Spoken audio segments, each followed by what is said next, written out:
मार्कंडेय आश्रम का शिलान्यास करने के लिए आज आप पहुँचे, किनकी ये विधानसभा लगती है?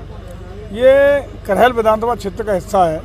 चाहे आज जहां आप खड़े हैं ये भी, तो इससे पहले जो चिमन ऋषि आश्रम पर ओछा पे हुआ शिलान्यास वो भी, दोनों करहल विधानसभा के हिस्से हैं, जिसका प्रतिनिधित्व वर्तमान समय में उत्तर प्रदेश के पूर्व मुख्यमंत्री आदरणीय अखिलेश यादव जी कर रहे हैं। मंत्री जी, स्वास्थ्य विभाग की बात कर लेते हैं। चुनाव से पहले आप लगातार शिकायतें सुनते रहे थे। 31 मई को सीएमओ का रिटायरमेंट हो, लूट मचा रखी है जिले को। बिल्कुल स्वास्थ्य विभाग के नाम पर जो आम लोगों के साथ अत्याचार शब्द करें तो ठीक रहेगा, क्या कहें? देखिए, एक चीज़ आप नोट कर लो, इस सरकार में कोई अधिकारी हो, कर्मचारी हो, नेता हो, विधायक हो, जनप्रतिनिधि हो, किसी को भी मनमानी करने का, भ्रष्टाचार करने का, गुंडई करने का या जनता के साथ खराब व्यवहार करने का अधिकार नहीं है।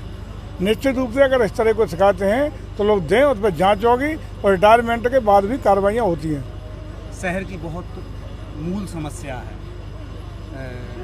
शासन ने आदेश दिया कि कोई भी अवैध स्टैंड ना चले। 5000 की संख्या में ई रिक्शा और ऑटो है। वैध पार्किंग कहीं है नहीं, पूरे शहर में जहां भी आप देखेंगे अवैध है। क्या एक ऐसी कमेटी का गठन होगा जिससे अधिकारी हों और उसमें परिवहन विभाग के हों, पुलिस के हों, प्रशासनिक हों, एक वैध जहां भी पार्किंग की जगह वो की जाए और परमिट जो हैं वो यथास्थिति जिस रूट के निर्धारित हैं वो परिवहन विभाग किया ये आज ये बात संज्ञान में आई थी, टेम्पो वाले कुछ आए थे, इसको आज ही गंभीरता से लेते हुए जिलाधिकारी को बता दिया, ARTO रहेंगे, हमारे चेयरमैन नगर पालिका रहेगी और अलग अलग रूटों का अलग अलग परमिट की व्यवस्था होगी, जो स्टैंड की व्यवस्था होगी और अन्य जो व्यवस्थाएं, ताकि सुचारू रूप से न तो अवैध कोई हो, लेकिन साथ ही साथ किसी भी प्रकार की सवारियों को भी दिक्कत परेशानी न हो, इसके लिए समुचित निर्देश दे दिए गए और इसकी व्यवस्था शपथ हो जाने दो।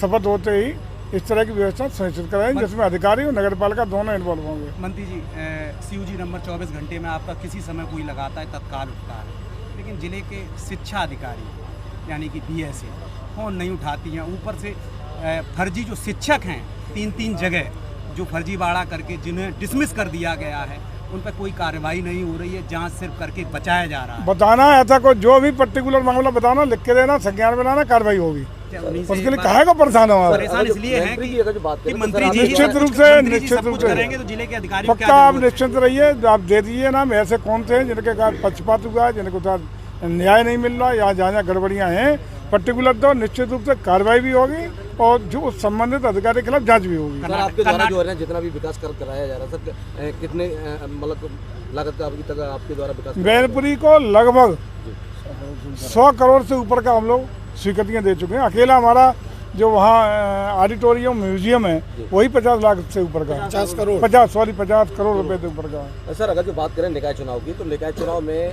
भारतीय जनता पार्टी उत्तर प्रदेश में कई जगह ऐसे बूथों पे हारी है जहां उनका गढ़ था। सर, क्या कहेंगे इसमें 2024 को लेकर, क्या कहेंगे? उत्तर प्रदेश में 17 के 17 नगर निगम भारतीय जनता पार्टी की झोली में पहली बार, और इससे पहले भी किसी दल की एक मुश्त कभी सीटें नहीं। उत्तर प्रदेश की जनता के हम कृतज्ञ आभारी हैं। 17 के 17 नगर निगम पर कमल खिलाने का काम किया है।